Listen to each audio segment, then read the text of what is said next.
नमस्कार विद्यार्थी मित्रांनो, मी प्राध्यापक डॉक्टर अर्जुन निरकर, महाराजा सयाजीराव गायकवाड महाविद्यालय मालेगाव कॅम्प मालेगाव। विद्यार्थी मित्रांनो, आपल्या मराठी जनरलच्या पेपरामध्ये ज्या दोन गोष्टींचा समावेश करण्यात आला आहे त्याच्यातली पहिली गोष्ट म्हणजे भाषिक कौशल्य आणि दुसरी गोष्ट ललित गद्ये साहित्य रंग या पुस्तकाचा समावेश। हे साहित्य रंग ज्या लेखकांनी संपादित केला आहे त्यात doctor Shirish Landge, doctor Dilip Pawar, doctor Jaya Kadam या तिघांनी मिळून हे पुस्तक जे आहे ते संपादित केलं आहे। या पुस्तकामध्ये वेगवेगळ्या लेखकांचे 10 ललित गद्य लेख आहेत आणि या 10 ललित गद्य लेखांच्या अनुषंगाने आपण आज विचार करणार आहोत। या 10 गद्य लेखांपैकी जो पहिला लेख आहे त्या पहिल्या लेखाचा आज आपण थोड्या सविस्तर जी आहे ती माहिती बघणार आहोत। तो पहिला लेख म्हणजे शांता शेळके लिखित ग्रंथ प्रेम, ग्रंथांवरील प्रेम, पुस्तकांवरील प्रेम, पुस्तकाने मला काय दिलं, पुस्तकाचं मला वेड कसं लागलं, पुस्तकांची आवड असली तर सवड कशी निर्माण होईल, या सगळ्या गोष्टींचा आढावा या ललित लेखाच्या माध्यमातून शांता शेळकेंनी तुम्हा पुढे मांडण्याचा प्रयत्न केला आहे। हा लेख किंवा हे ललित गद्य बघण्यापूर्वी आपण थोडासा ललित म्हणजे काय थोडासा त्याही अनुषंगाने थोडासा विचार करूया। मराठीमध्ये ललित गद्य या साहित्य प्रकाराच्या अवतरणाला जवळपास 200 वर्ष पूर्ण होत आले आहेत।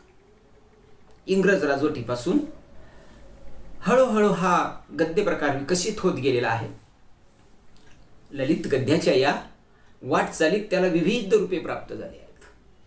त्यात आठवणी, अनुभव, प्रवास, लेख, व्यक्तिचित्र, ललित लेख इत्यादी प्रकारचा समावेश होतो। ललित साहित्यातून लेखकाचे चिंतन, मनन, विचार, भावना, जीवनविषयक दृष्टिकोन, दृश्य, तरल भाव व सौंदर्यपूर्ण रीतीने प्रकट होत असतात।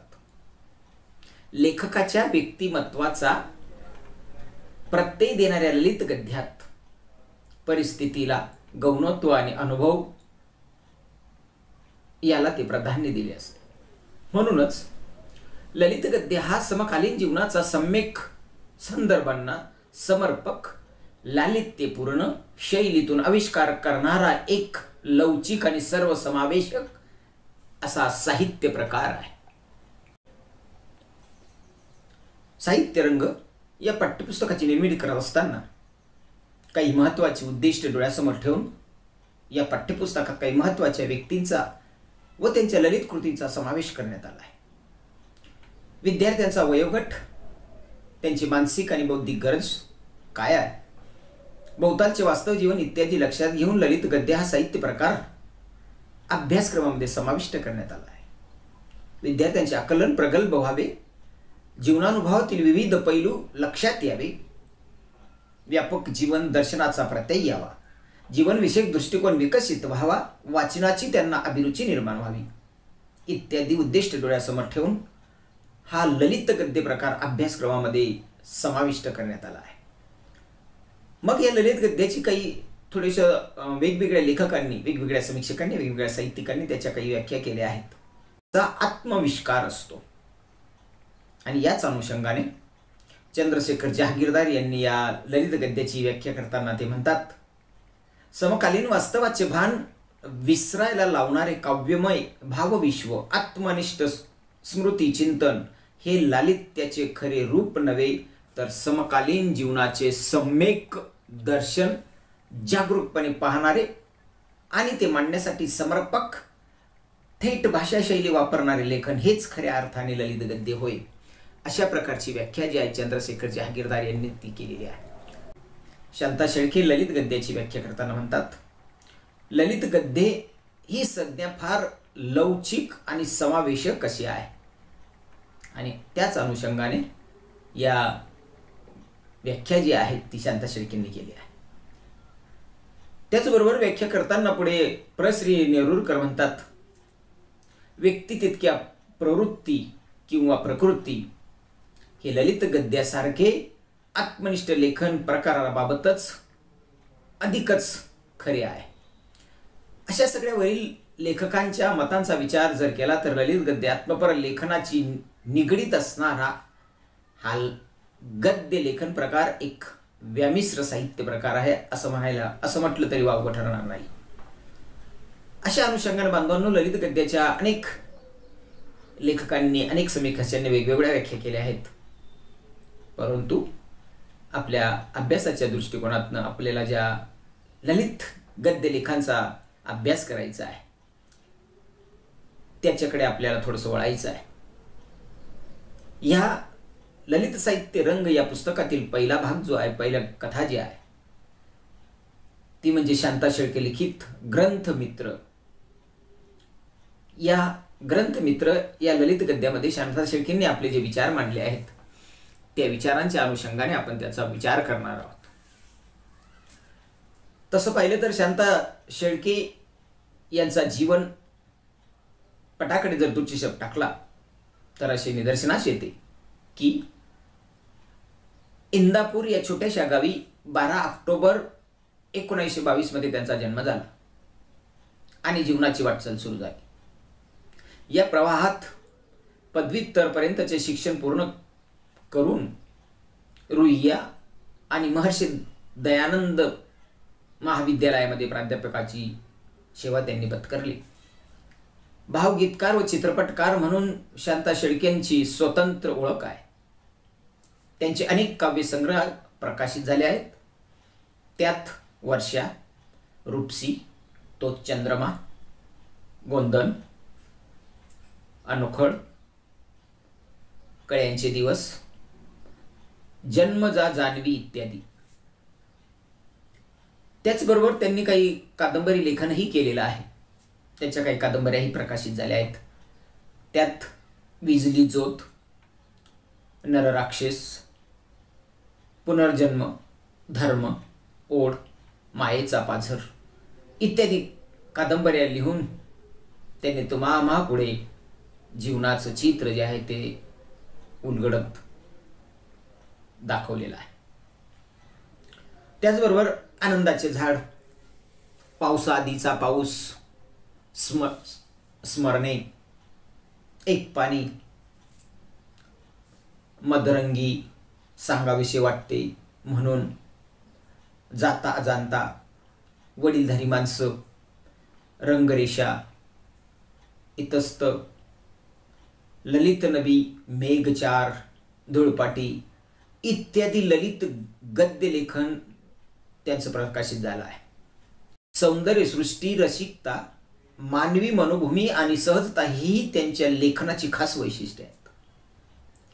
त्यांचा चिमणचारा, कविता करणारा कावळा व गोंधन, त्याचबरोबर यशवंत तर या पुस्तकांना महाराष्ट्र शासनाचा पुरस्कार देखील त्यांना मिळाले आहेत. त्यांच्या या भरीव कामगिरीबद्दल यशवंतराव चव्हाण पुरस्कार, कुसुमाग्रज पुरस्कार, गदिमा पुरस्कार, मंगेशंकर प्रतिष्ठानचा पुरस्कार इत्यादी पुरस्कारांनी त्यांना सन्मानित केला आहे. 1996 मध्ये आळंदी येथे भरलेल्या 69व्या अखिल भारतीय साहित्य संमेलनाच्या अध्यक्षपदी त्यांनी भूषवलेलं होतं. साहित्य रंग या पाठ्यपुस्तकात ग्रंथमित्र हा शांता शेळके यांचा पहिला लेख. या लेखात त्यांचे पुस्तकाशी असणारे नाते स्पष्ट होते. पुस्तक आणि मित्र यांची तुलना केली आहे. ते व्यक्त करीत असताना त्या म्हणतात की मित्र आपले अतिशय जिवलग होतात, तसेच काही प्रमाणात पुस्तकाशी असलेलं नातं आहे. पुस्तक आपल्याला आपल्या ध्येयासाठी प्रेरित करतात. या लेखाच्या माध्यमातून शांता शेळके चे उत्कट साहित्य प्रेम, रसिकता, साहित्याविषयी सर्वस्पर्शी कुतूहल या उल्लेखनीय बाबी आपल्याला पाहायला मिळतात. शांता शेळके आपल्या परिवारापेक्षाही मित्रमैत्रिणीपेक्षाही पुस्तकांवर जास्त प्रेम करतात. पुस्तकप्रेमी माणसांची ओळख पटते. वाचन प्रेम हे त्यांच्या जीवनातले पहिले प्रेम आहे असेही त्यांनी नमूद केले आहे. मुंबईहून पुण्याला स्थलांतरामध्ये त्यांची अनेक पुस्तकं गाळ झालीत. त्याचं दुःख त्यांनी या लेखातून व्यक्तही केलं आहे. त्यांच्या संग्रहातील पुस्तकांमधील काही पुस्तकं जीर्ण झाली, काही फाटकी झाली, काही ना वळवी लागली, काही मित्रांना वाचायला नेली, ती तशीच नेली, त्यांनी परत केलीच नाही. त्याचेही त्यांना पदोपदी दुःख होत राहतं. फुटपाथवर मेन कापडावर पुस्तकं मांडून विक्रेत्यांकडून शांता शेळकेंनी आपल्या पुस्तकांचा संग्रह खूप वाढवला आहे. पुस्तक खरेदी करताना जे हातात मिळेल, ते जे नजरेला पडेल, त्याची खरेदी करण्याची त्यांची आवड जी आहे, ती गरज नसतानाही ते पुस्तक जे आहे ते खरेदी करायचं. नुसतं खरेदीच करायचं नाही, तर ते घरी आणून मनसोक्त पद्धतीने त्याचा आनंद लुटायचा. अशा प्रकारे जे मिळेल ते वाचणं आणि त्याच्यातच आपली आवड आणि छंद जोपासणं, यामुळे शांता शेळके यांचे पुस्तकावरील प्रेम जे आहे ते वाढत गेलेले आपल्याला या लेखामधून पाहायला मिळते. शांता शेळकेंना वाचनाचा वारसा जो आहे, आपल्या वडिलांकडून त्यांनी तो घेतला आहे. वडील वन खात्यात अधिकारी असताना देखील वाचनाची त्यांना खूप आवड होती. ती सवय शांताबाईंना लागली. लहानपणापासूनच गडकरी, हरिभाऊ, देवल, किर्लोस्कर, खाडिलकर यांच्यासारखे मातब्बर लेखकांची पुस्तकं त्यांनी नजरेखालून काढलेली आहेत. त्याचबरोबर अनेक कथा, कादंबऱ्या, नाटके, महाभारत ग्रंथमाला, हिंदी एजन्सीमाला अशी असंख्य पुस्तके त्यांनी वाचली आहेत. वडिलांनी आईसाठी एक आणलेलं पुस्तक होतं आणि त्या पुस्तकाचं नाव होतं गृहलक्ष्मी. हे गृहलक्ष्मीसारखे मासिक, ब्रह्मचर्य हेच जीवन आणि वीर्यनाश हाच मृत्यू, ही त्या काळात गाजलेली पुस्तकं त्यांनी ती वाचून काढली होती. म्हणूनच त्या म्हणतात, आपल्याजवळ काही नसलं तरी चालेल, पण चांगले पुस्तक मात्र हवीच, अशी त्यांची धारणा होती. आणि ती पण धारणा विद्यार्थ्यांनी अंगी बाळगली पाहिजे, हाही एक दृष्टिकोन या संपादक मंडळीचा या अभ्यासक्रमामध्ये हा लेख लावण्यामागचा असावा. पुढे वयाच्या 9व्या वर्षी वडिलांचे अचानक निधन झालं आणि शांताबाई परक्या झाल्या. काकांनी त्यांचं बिऱ्हाड पुण्याला हलवलं आणि त्यांच्या वाचनाचे रहस्य मात्र काकांनी कमी होऊ दिलं नाही. तिथून त्यांच्या वाचनाचा दुसरा टप्पा सुरू झाला. लेखन आणि अध्यापन हे दोनच व्यसन त्यांनी आयुष्यभर जपलेत. त्यांच्या वाचनाला कोणत्याही प्रकारची शिस्त नाही, कारण काही रसिक वाचक आपणास हवे तेवढेच पुस्तक खरेदी करून त्याची जोपासना करतात. पण शांता शेळके जे आहेत, यांनी पुस्तक खरेदी करण्याची कोणत्याही पद्धतीची आवड जी आहे ती दाखवली नाही. जे मिळालं ते खरेदी करून वाचत राहणं आणि आपल्या संग्रहात त्याला जपून ठेवणं, हा एकमेव त्यांचा आवडता छंद. एकदा तर लहानपणी त्यांनी वाचलेली कादंबरी त्यांना खूप आवडली. त्या कादंबरीची नायिका विनू ही एका पडक्या वाड्यात अडून पडते. तो प्रसंग त्यांनी फार उत्कटपणे वर्णन केला आहे. त्या कादंबरीतील वेणू सतत शांता शेळके यांच्या मनात घर करून बसली आहे. त्यांच्या संग्रहात ज्ञानेश्वरीच्या असंख्य प्रती आहेत. तुकारामांची गाथा, नामदेव यांची गाथा, संत साहित्य, मोरोपंतांच्या आर्यभारत, श्लोक के कावली ही ग्रंथमाला आणि रविकिरण मंडळाची अनेक पुस्तके त्यांनी आपल्या ग्रंथालयामध्ये संग्रहित केली आहेत. माधव जिलियन हे तर त्यांचे आवडते कवी होते आणि म्हणून त्यांच्याही सगळ्या साहित्याचा संग्रह साठा जो आहे तो शांता शेळकेंच्या लायब्ररीमध्ये आपल्याला पाहायला मिळतो. महाराष्ट्र शब्दकोशाचे अनेक किंवा असंख्य खंड, सर्व खंड जे आहेत त्यांच्याकडे आहेत. सर्व जुन्या व दुर्मिळ पुस्तकांचा साठा शांताबाईंच्या ग्रंथालयामध्ये आपल्याला केव्हाही पाहायला मिळेल. खरं तर या पुस्तकाच्या, या लेखाच्या माध्यमातून त्यांनी दोन गोष्टी ज्या आहेत त्या फार नमूद केल्या आहेत आणि त्या महत्त्वाच्या आहेत. तशाही गोष्टी आपण विद्यार्थ्यांनी त्या अंगीकारल्या तर आपल्यालाही पुस्तक वाचनाची आवड लागेल, आपणही पुस्तकावर प्रेम कराल. शांता शेळकेंना लहानपणापासूनच मांजरं खूप आवडायची. कोणत्याही पुस्तकावर मांजराचं चित्र दिसलं की ते पुस्तक उचलायचं. त्याच्यात कोणत्याही गोष्टीचं वर्णन असलं, मांजराच्या कुठल्याही गोष्टीचं वर्णन असलं किंवा वर्णन नसलं, पुस्तकावर जरी ते मांजराचं चित्र दिसलं तरी सुद्धा ते नजरेखालनं काढल्याशिवाय राहत नव्हत्या. हा त्यांचा मांजरावरचं प्रेम हा त्यांच्या कुतूहलाचा विषय आहे. मांजरांबद्दल कुठे काही लिहिलेलं मिळालं, सापडलं तरी त्याला ते जपून ठेवायचे. पुस्तकांविषयी आणखी त्यांची एक महत्त्वाची आवड म्हणजे, किंवा दुसरी गोष्ट जर सांगायची झालीच तर ते म्हणतात की कोणतेही पुस्तक बाजारातनं खरेदी करून आणलं तर त्याला आधी कव्हर घालणं हा त्यांचा आवडता छंद आहे. आणि हे खूप महत्त्वाचं आहे बांधवांनो. बाजारातनं पुस्तक खरेदी करून आणलं, त्याला जर कव्हर लावून ठेवलं तुम्ही तर ते जास्त काळ टिकतं. ती देवता आहे, ती सरस्वती आहे, तिची व्यवस्था केली तर ती आपली पण व्यवस्था करते, असाही कदाचित त्यांच्या मनातला तो दृष्टिकोन असावा.